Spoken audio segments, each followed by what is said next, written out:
Hi, my name is Jaden, and this is my midterm vlog. The meaning of resistance definitely confused me at the beginning of this semester, but now that we're halfway through, I feel I have a much better understanding of what it means. Broadly speaking, resistance refers to opposing oppression in whatever form. It doesn't necessarily have to be like how Mona Eltahawy does resistance, but she definitely is a good example of what resistance can look like. And this idea of resistance, resisting patriarchy, oppression, injustice, all relates to justice.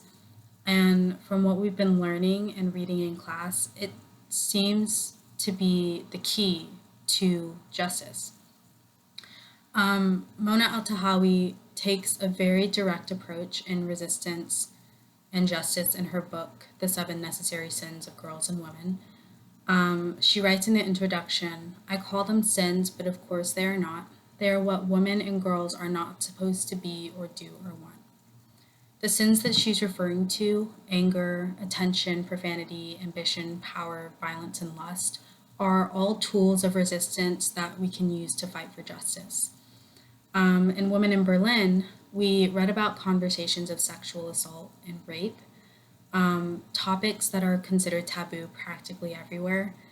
And this woman's accounts and her personal experiences and her vulnerability has opened up discussions about these topics and have brought awareness to things that I wouldn't have even been aware of if I hadn't read this book.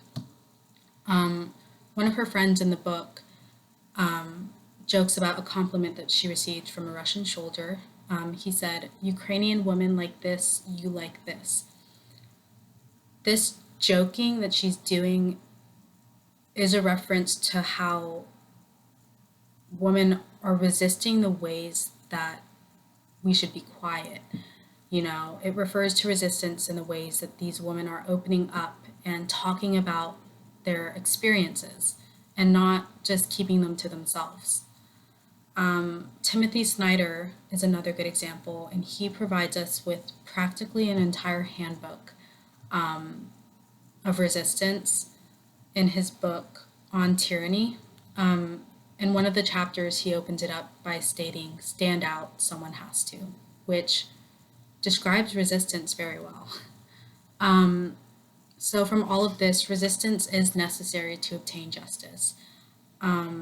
One of the many instances where resistance has been present here in America is one that I can personally relate to, the Stop Asian Hate movement that occurred after the shooting of 8 people, 7 of them women and 6 of them Asian American.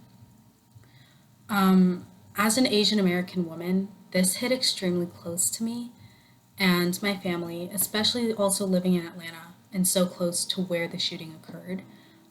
This movement not only resisted sexism, or this movement not only resists currently sexism, racism, and xenophobia, but it shines light on the exclusion of Asian representation and the lack of discussion around America's history regarding the Chinese Exclusion Act and internment camps. It has begun the process of fighting for justice through resistance. So that's a really great example from the past 5 years. And yeah, that's it.